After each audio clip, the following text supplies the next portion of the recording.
먼저 기도 간단히 하고 하겠습니다. 예수님 감사합니다. 이렇게 생명의 말씀 교회 주님께서 말씀으로 세우시고 성령 인도하시고 하나님의 큰 은혜로 인도하신 주님께 감사합니다. 이 시간에 말씀을 전할 때나 들을 때나 성령께서 역사하여 주옵소서. 예수님의 이름으로 기도합나이다. 아멘. 하박국 선지자는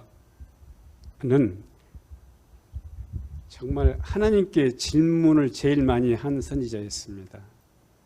그런데 그 질문이 굉장히 깊이 있고 정말 하나님한테 인간이 할 수 있는 최상급, 최적의 질문하신 분입니다.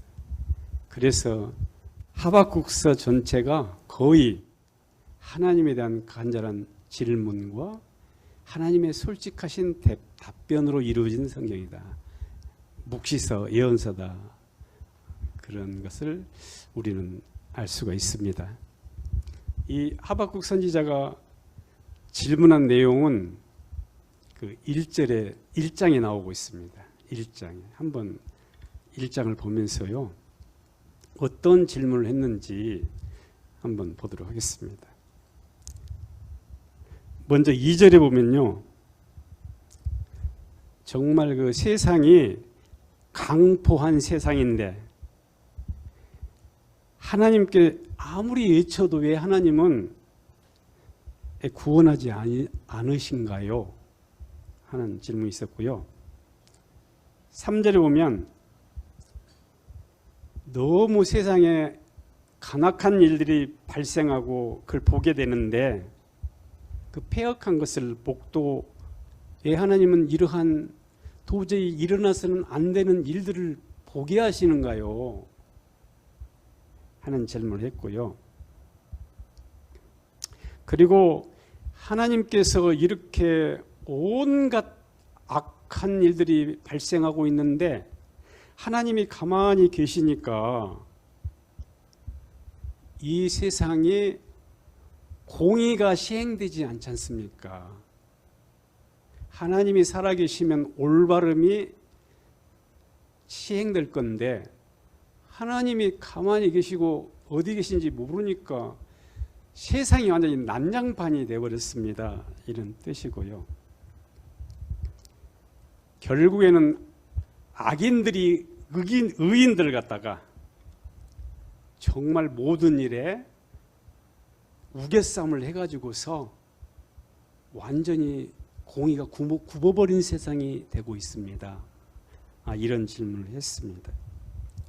그런데 주님은 굉장히 정결하신 분이잖아요. 정말 그 눈이 정결하신 분이잖아요. 본래 하나님은 이 악을 참지 못하고 보면은 참지 못하신 분이잖아요. 이 패역을 참아 이렇게 절대 보지 않는 하나님이 어떻게 이걸 보고 계시나이까? 이런 내용을 질문했고요.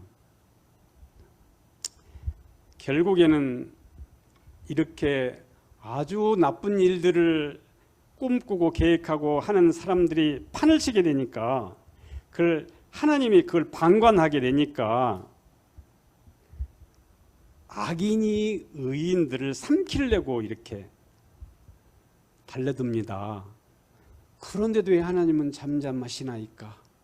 이런 질문을 했습니다. 그래가지고 마치 하나님의 백성들이 그물 던지는 어부들한테 한꺼번에 그냥 그물망에 갇히듯이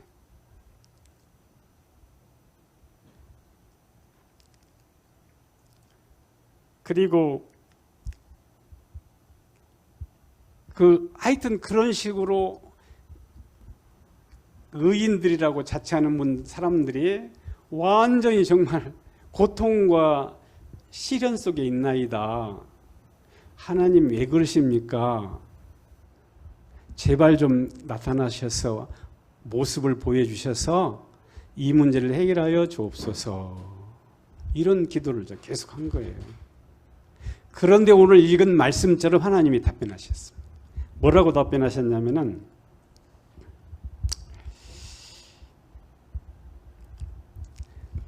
이 묵시는 정한 때가 있다. 정한 때가 있다. 하나님이 정한 때가 있다 이렇게 말씀하셨습니다. 그리고 좀 더딜지라도 참고 기다려라. 그리고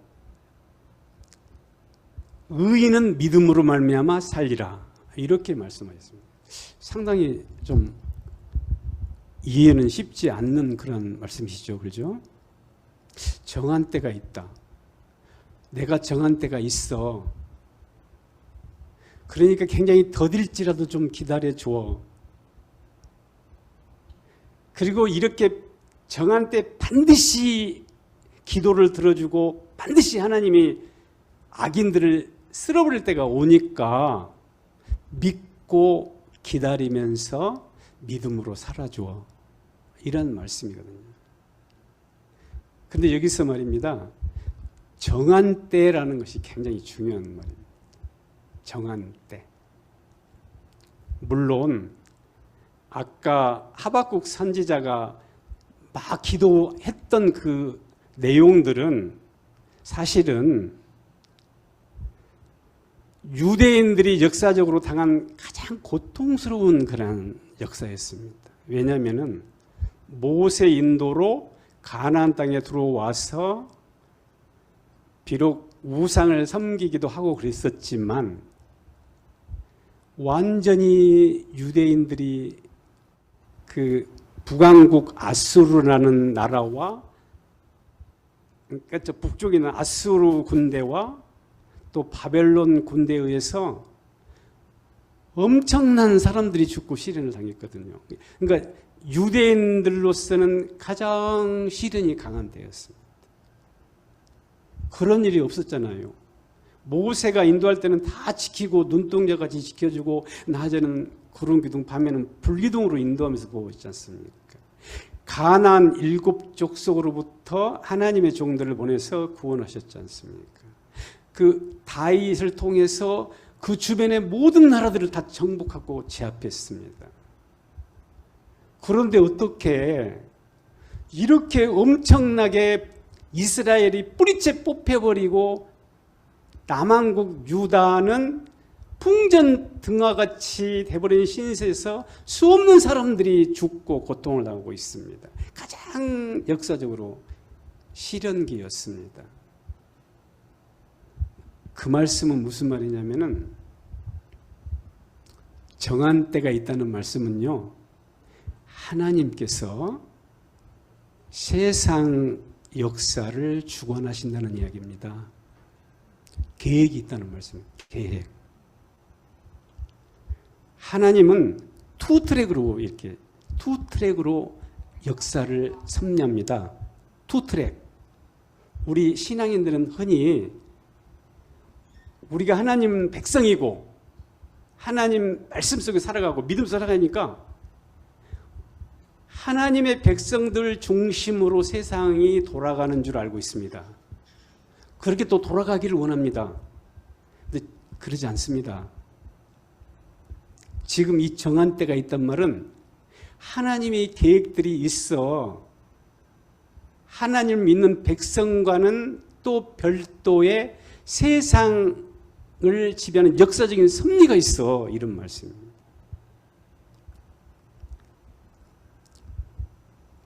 이렇게 비교하면 좀 비슷할 것 같습니다. 부모님이 자녀를 낳아가지고 이렇게 성장 과정에 따라서 유치원 보내야지, 중학교, 고등학교 보내야지, 대학교 보내야지, 결혼시켜야지, 그 아이를 위해서 여러 가지 환경을 만들고 계획을 세워서 그 아이가, 내 자녀가 잘 자라고 좋은 인생이 되도록 계획하지 않습니까? 자녀를 낳아서 키우는 거하고 그 자녀를 키우는 과정에 모든 환경을 만듭니다. 부모님들이. 비슷합니다. 하나님께서. 그런데 지금 이 북왕국 이스라엘과 남왕국 유다를 뽑을 때는 아니 뿔을 뽑았습니다. 우상 숭배하기 때문에 뿔을 뽑았기도 했지만 이 고통을 우리가 말씀 통해서 느끼는 것처럼 고통을 당하면서도 그 알면서도 하나님이 뿌리를 뽑아버렸습니다. 고대 근동 초승달 지역이라고 말합니다. 이집트 북쪽부터 시작해서 지중해 동쪽 연안 그리고 바벨로니아 지역까지 비옥한 초승달 지역이라고 이야기하는 아주 비옥한 토지에 많은 인구가 모여 살았습니다. 거기 사는 모든 부족 국가와 도시국가를 다 뿌리를 뽑아버렸습니다. 그러니까 이스라엘만 뽑은 게 아닙니다. 그때 이 이스라엘만 고통당한 게 아니라 그 무수한 도시국가들이 전부 다 뿌리가 뽑혔습니다. 아수르 같은 그 잔인한 군대에 일장에 나오잖아요. 뭐 번개처럼 달려오는 바벨론 군대. 북왕국 이스라엘은 아수르 같은 잔인한 군대들이 와서 뿔을 뽑았고 남왕국 유다는 그 바벨로니아 그 느부갓네살 왕을 통해서 뿔을 뽑았어요. 그래도 정말 이해가 안 되잖아요. 어떻게 하나님이 아무리 자기 자녀들이 밉다고 그렇게 뿔을 다 뽑아버릴 수가 있는 걸까? 근데 거기에 대해서 가장 정확한 답변을 한 선지자가 이사야 선지자입니다. 이사야 선지자. 이사야 선지자 말은 무슨 말이냐면 하나님께서 고대 근동 초승달 지역에 있는 모든 도시국가의 모든 우상을 다 깨뜨리고 그들의 삶의 그 핏줄로 통치하는 우상 중심으로 통치하는 모든 도시국가나 모든 민족들을 싹 드러내버린 것입니다. 우상 국가의 시대였습니다. 이스라엘과 유다는요, 전쟁에서 상대방한테 지면은 우리가 왜 졌지? 저 나라가 섬기는 우상이 우리가 섬기는 신보다 더 강하네? 그래가지고 불곰도 데려다가 섬기고 온갖 짓을 하였습니다. 그 자기보다 강한 나라의 우상은 다 야의 성전에 갔다가 제사 지냈습니다. 그처럼 이스라엘과 유다뿐만이 아니라 모든 나라가 다 그랬습니다. 신들의 전쟁 시대였습니다. 각 부족과 도시들이. 그 하나님이 모든 도시와 국가의 모든 신들을 다 뿌리를 뽑아버린 겁니다. 할렐루야. 얼마나 놀라우십니까? 그 이사야 선지자가 정확하게 지적했습니다. 뿌리를 뽑아버린 다음에 뭐 하느냐? 완전히 하나님이 직접 통치할 수 있는 그런 제국을 만들어냈습니다. 제국. 그래서 우리는 흔히 제국주의 그러면 좀 인상이 안 좋을 수도 있는데요. 제국은 본래 하나님이 만드신 것입니다. 왜? 우상이 지배하는 세상이 아니라 어떤 정치적인 그런 법이 지배하는 나름대로 법이 지배하는 세상을 만들기 위해서 제국을 만든 겁니다. 그래서 지금 로마나 영국 제국이나 미국이나 다 법이 지배하지 않습니까? 그 영향이 지금까지도 내려옵니다. 그러니까 결국에는 모세를 통해서 이집트의 태양신 나를 자처한 바로를 치고 이집트 사람들이 믿었던 10가지 중요한 종교를 치고 데려나왔잖아요. 치고 나왔는데 그때 당시 그 이집트에서 가장 강력한 왕이고 가장 강력한 제국이 아니라 그 우상 국가였습니다. 우상 국가. 거기서 끄집어내서 나왔는데 이번에 이 하박국 시대 때는 우상 국가 전체를 뽑아버린 겁니다. 그 다음에 또 예수님 당시에는 율령 국가들을 다 뽑았습니다.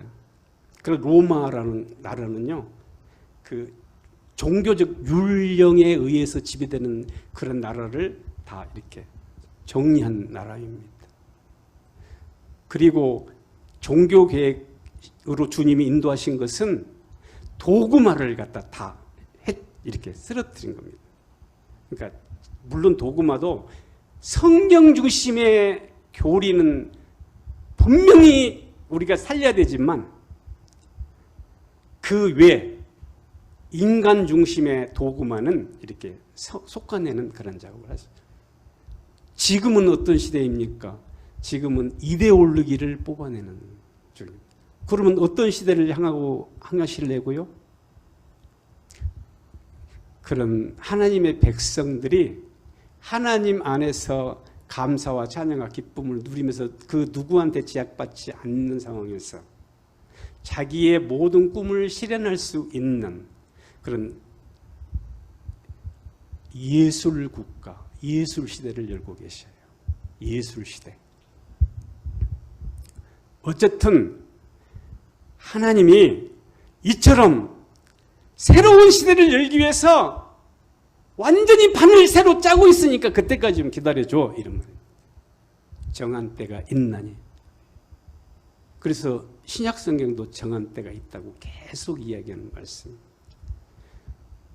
그러니까 정한 때가 있어서 하나님이 다 살 수 있고 새로운 시대를 열어서 새로운 백성으로. 그러면 교회는 어떻게 해요?